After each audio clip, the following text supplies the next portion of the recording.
Well, hello there, people with the internet, and hello again. Well, hello there, people with the internet, and hello again. I'm TheMBmulti, and welcome to part 25 of my Let's Play Doki Doki Encore. In the previous episodes, it's been a while. This is the first time in 2022 that I'm playing this game, and last time I played was somewhere in December last year. But yeah, in the previous episodes we fixed everything. We mended our relationship with Yuri and also partially with Sayori and Natsuki and well, a little bit, but mostly with Yuri. And then of course Monika went completely crazy because we didn't choose her in the end. So now we're back in the void, and now we have to defeat Monika again. I at least know how to fix all this. What do you mean? Monika, even if half of what you say is true, only you have the ability to make everything normal again. Haha, you're funny, Mark. I can't turn the code back that far again. The game itself is on the verge of breaking. It was a huge gamble to send you all the way back to the beginning of this last time. When this alternate timeline was created, it for some reason had us start at the end. I just simply played along with the script until I saw you act out of character. That's when I knew something was wrong. I deducted that a total game reset would fix the problem, and it did, at the cost of damaging our character files. I completely fixed mine, and I only fixed the others to allow for minimal functionality. Character files? It's how we exist. Without it, we're nothing. We literally wouldn't exist without them. But my fix was just really to buy time to formulate a new plan to win you over. I thought allowing you the freedom of choice would result in picking me, which it didn't. I tried to steer you away from the others by giving you those nightmares, but it didn't work. I only further hurt my chances by looking like a total bitch yesterday, and for that I'm sorry. But the others acted out because of the strain that's on their files now. They won't last much longer. So that's why I decided to just kill two birds with one stone by bringing us all here. Win the player over and finally get rid of the others. What does she mean by that? You'll see. I've been working on a surprise for you. You can read my mind? I can read everyone's thoughts, Mark. I can read the game script. I know what everyone will say before they even think it. It's powerful and draining, which is why we're fixing that. If you'd be so kind to follow me. Monika extends her hand towards me. To me. Well, it's not like I have much of a choice in this. You don't. Figures. I reluctantly take Monika's hand and she leads me into the dark. As we're walking in total La Latina for what feels like hours, I try to mull over everything that Monika told me. There's no way any of this is real and could be happening right now, but it is. There's nothing else that can explain what's going on right now. No ordinary person could do a fraction of what Monika just pulled off earlier. So I guess she has to be telling the truth, but she's been doing all of this to win me over? Well, this person who controls me, am I being controlled right now? Don't I have a say in this? She's always been my friend my entire life. And she means to tell me that was all fake? It can't be. I still remember it. How can I remember something and it not be real?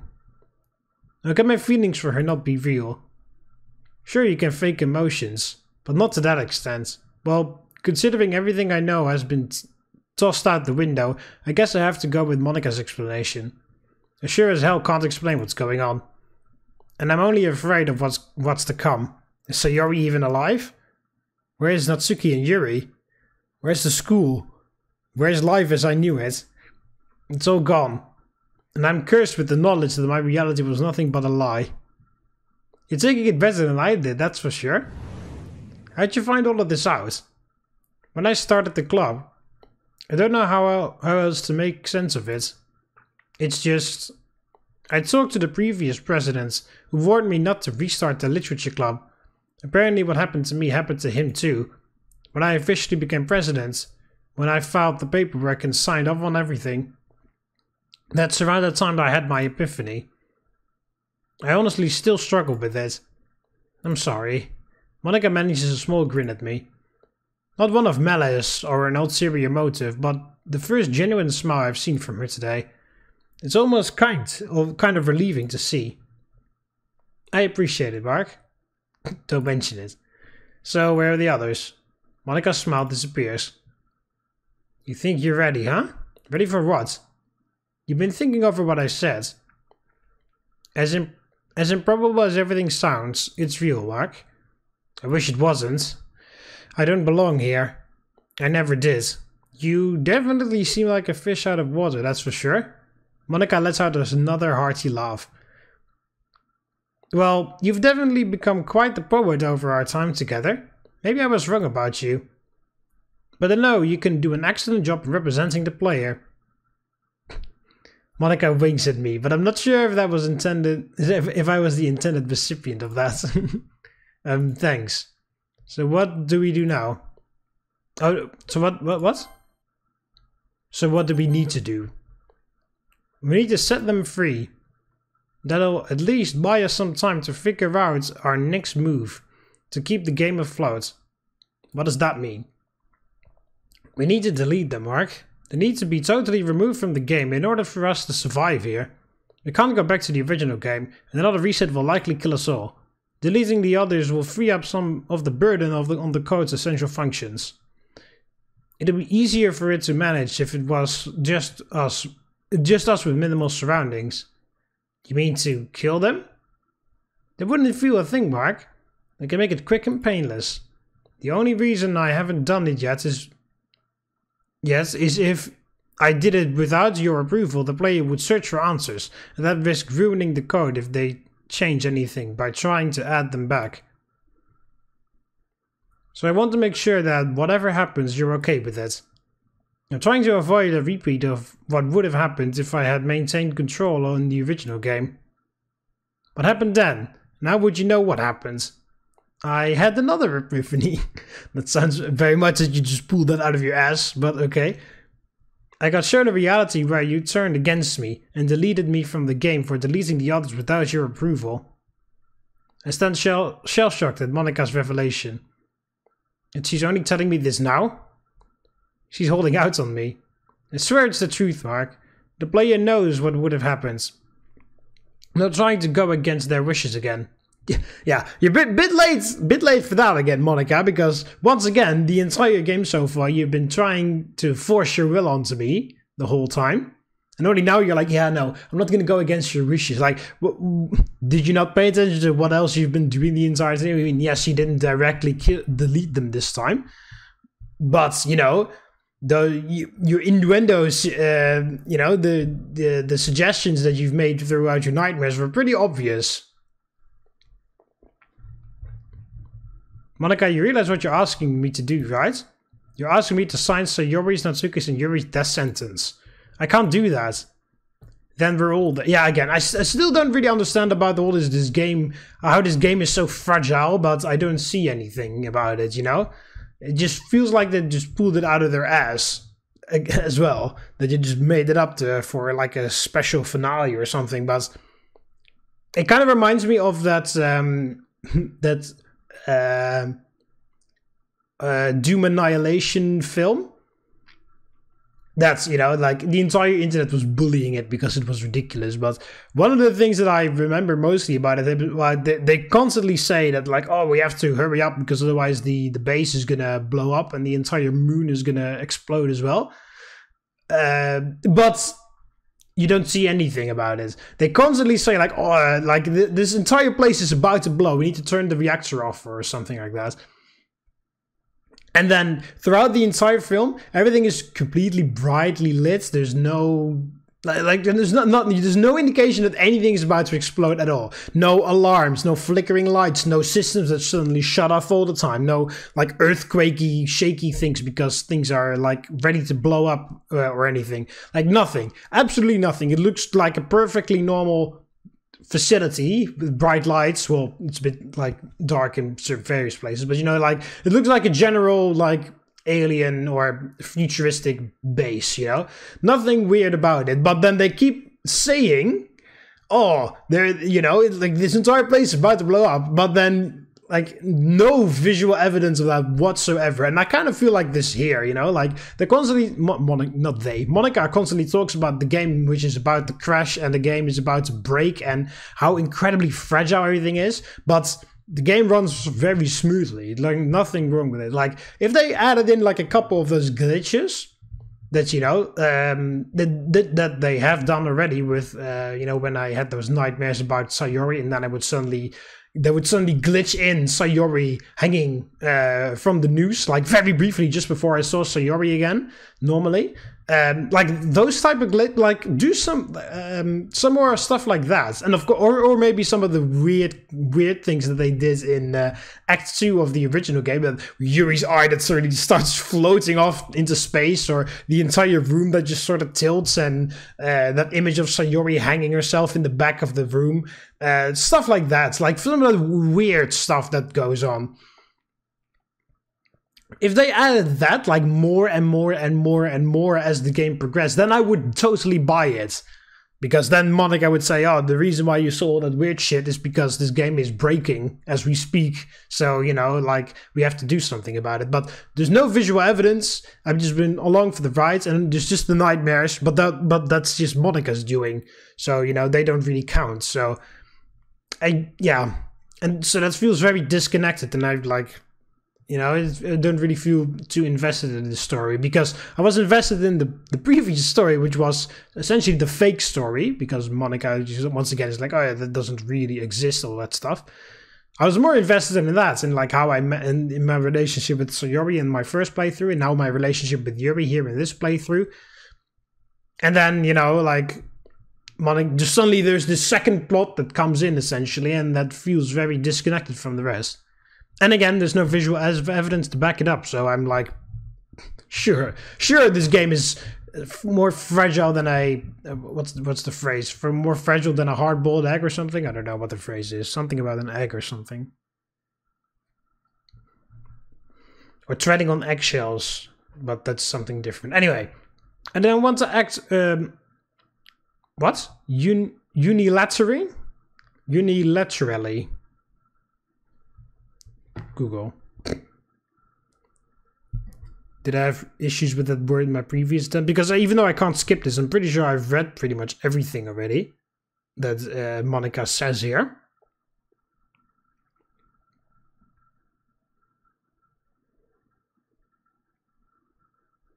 Unilaterally.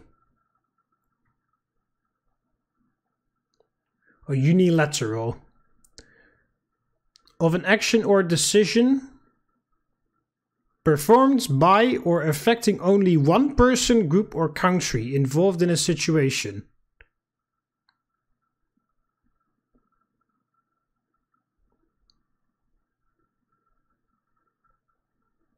Oh yeah, okay. They also give me the Dutch translation for it. Unilateral. Oh, unilateral. Okay. Unilateral. what a heavily American accent that voice text-to-speech thing has. Unilateral. Wow, that's aggressive. You ever hear something you're like, that is aggressively American?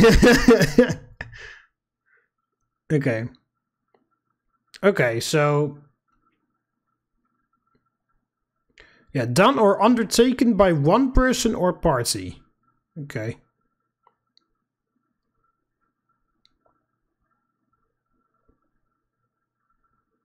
They also give me a separate... I just Googled it, and then like a few pages down, then Google says...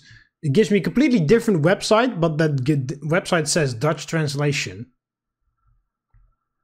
So I guess because I'm on Google.nl, they're automatically giving me websites that switch it to Dutch. Oh, well, I'll just read a little bit of Wikipedia so that we all... Oh, well, that's unilateralism.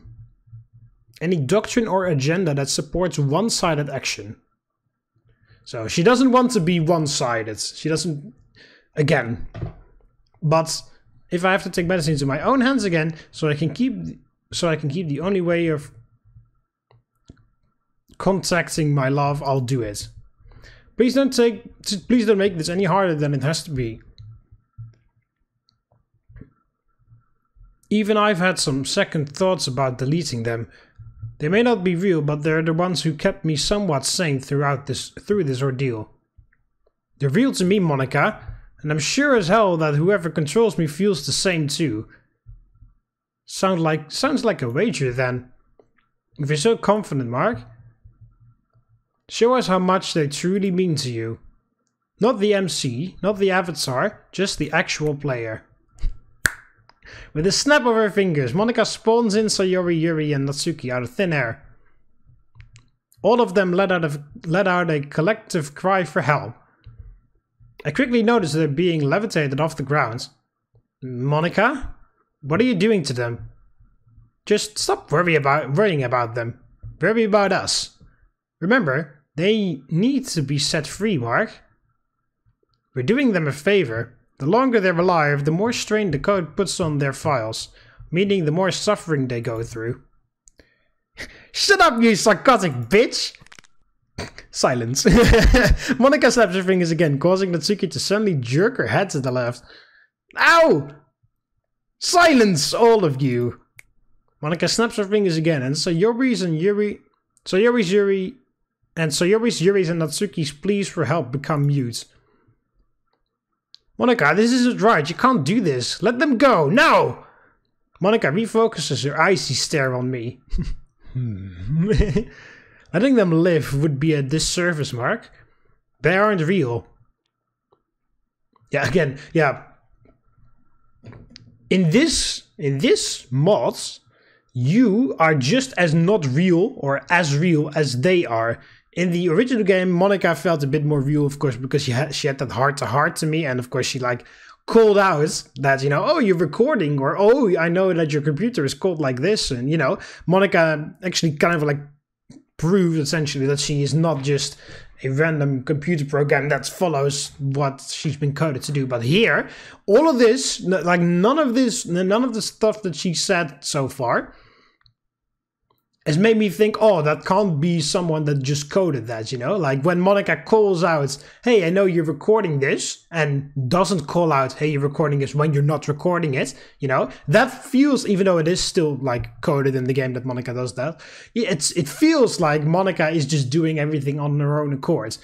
So that breaks of course, it breaks the fourth wall, but it also breaks the idea that Monika is just a character, because she kind of like shows or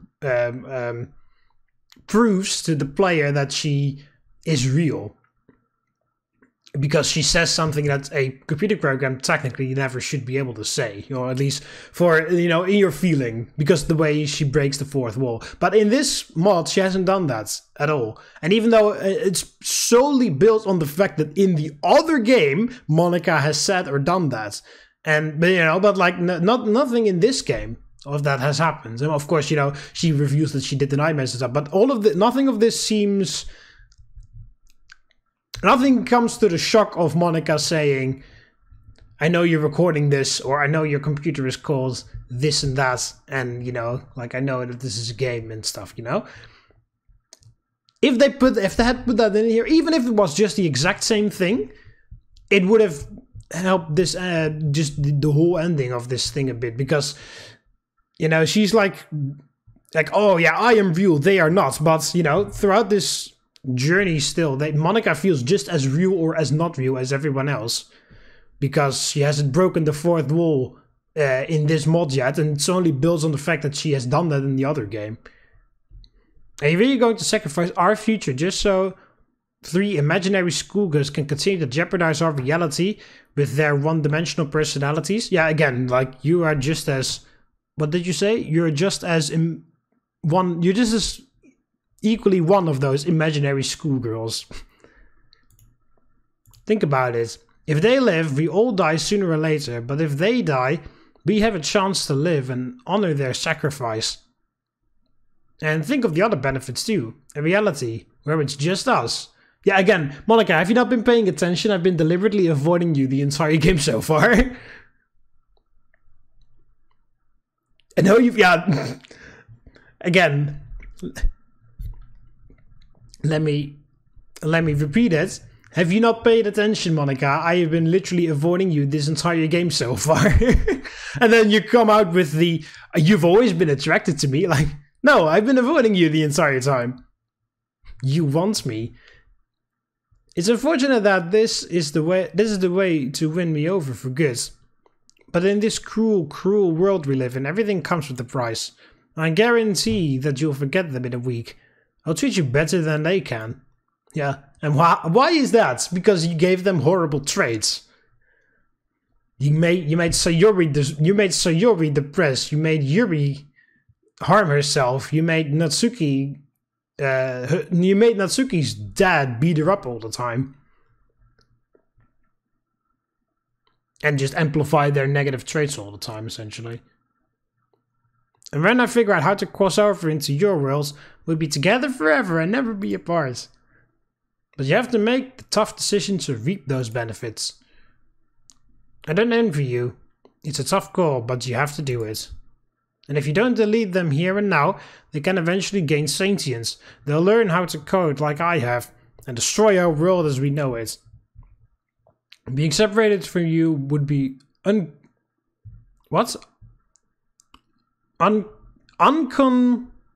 unconscionable. Yeah, for me. I can't imagine a world where I can no longer talk with you. Please, I'm begging you. Please pick me. Do something for me for once. That sounds very desperate. Let me be the one with the happy ending. You see, that is more...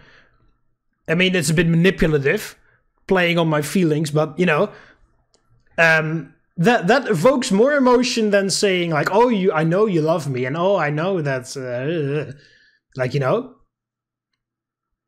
That evokes more emotion. If Monika played it from that card the entire time...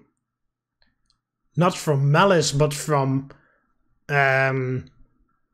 because she played it. She played her card, or essentially from malice, from jealousy, because the others had something that she hadn't, and she was jealous of them. But if she played it like from sympathy, or however you want to call it, from regret, or like I'm sorry that I couldn't be the one that you wanted to choose, or something like that. Like something like that. It sounds a bit manipulative, of course, but that would evoke more emotions than saying, oh, fuck them, you really wanted me all along, but the game didn't let me, or whatever, or just how she talks them down, like, oh yeah, their personality is fucking rotten, like, don't bother, I'm much better than them. Like, that makes me, you know, like, in real life, jealousy or whatever makes people lose interest in others very quickly.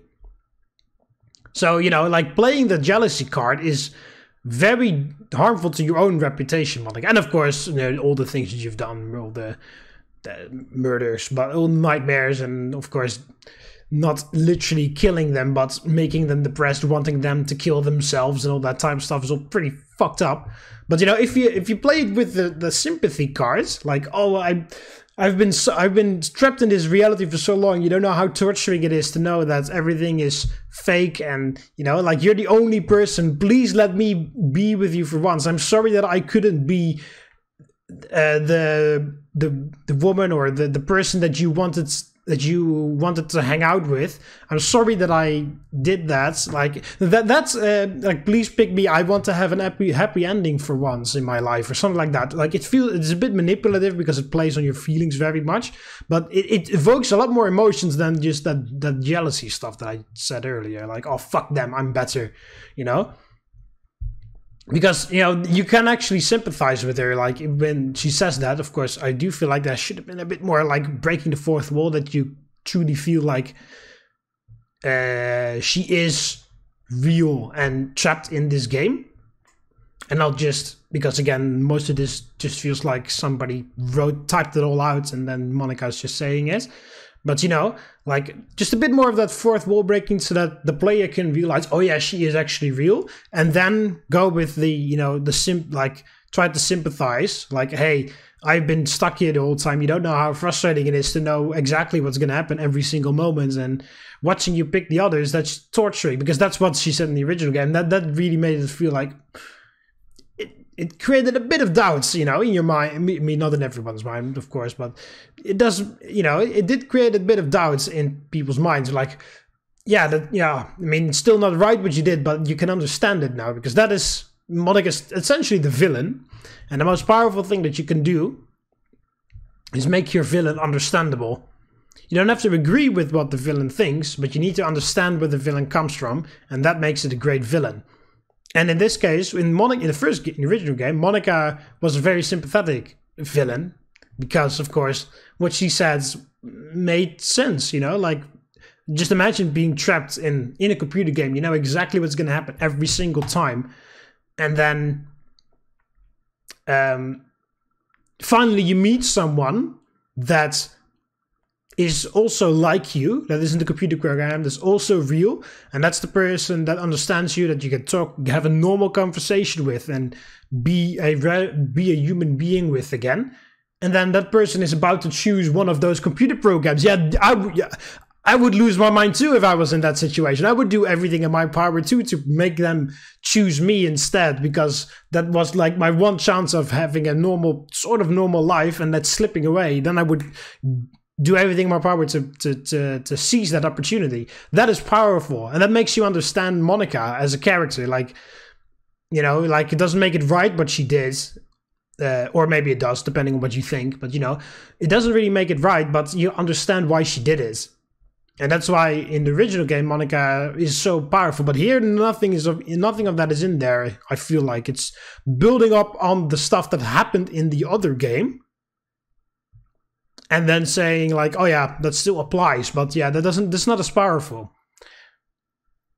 Because, you know, it's saying like, oh, it's kind of like if you're watching a film and which says read that other book and then you can understand it, or like if you read a book that says you should read the other book and it's not in a sequence, you know, like it's not a trilogy, and then it's a bit hard to explain, but, you know, like when it references it instead of like, yeah, telling instead of showing, essentially. It talks about what happened back there, but because it happened, but that's it. It happened back there. It's not happening now in this mod, and therefore it's not as powerful. But yeah, it's a bit of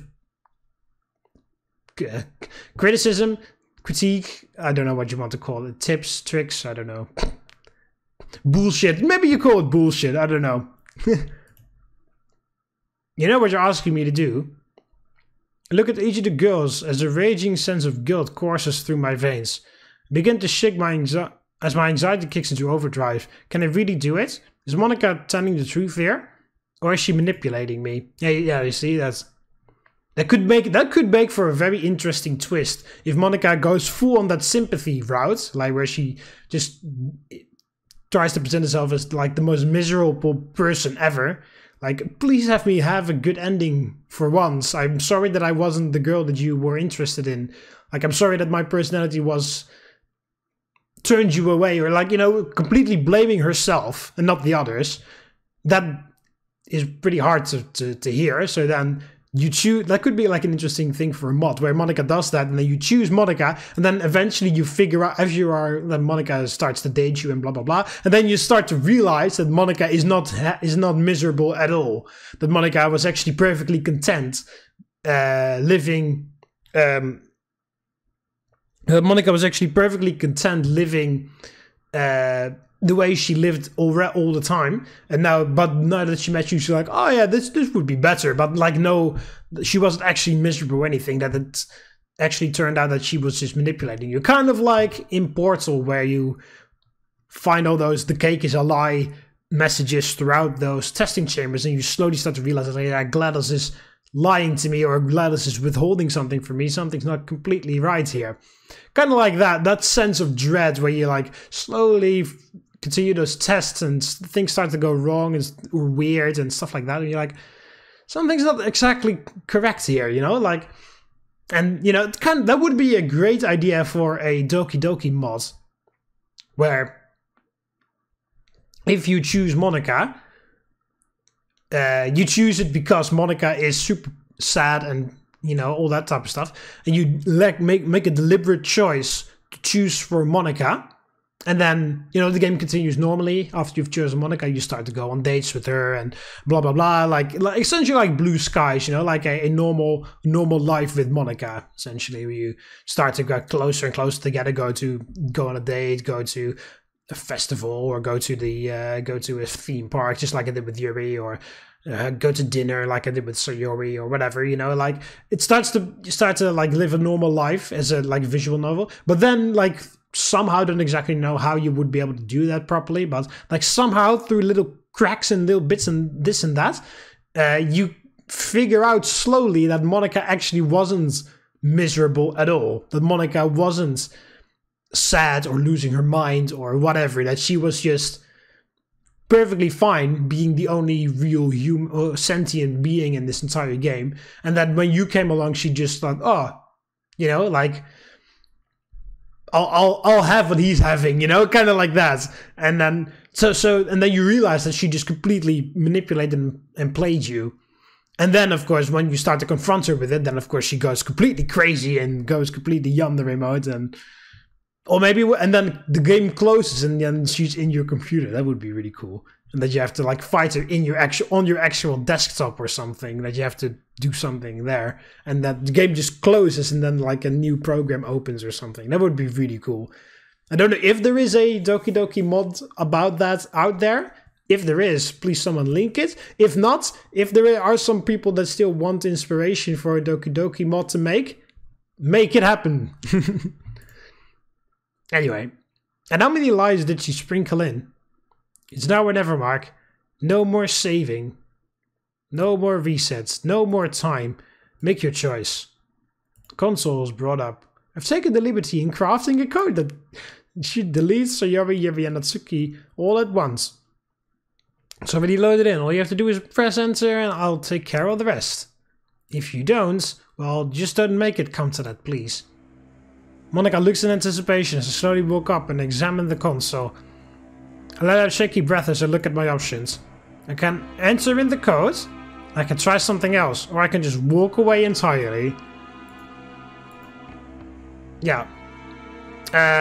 We already did those two on the Sayori route. So we explore other options, of course. Yeah. Yeah, and now we have to... Yeah, Monika kills them, she may kill me. Yeah, you know you're asking a lot of me right now, so just give me a minute. Monika suspiciously stares as Sayori and Natsuki remain frozen in place. Each of their eyes are locked onto me, however. I can feel fear within them.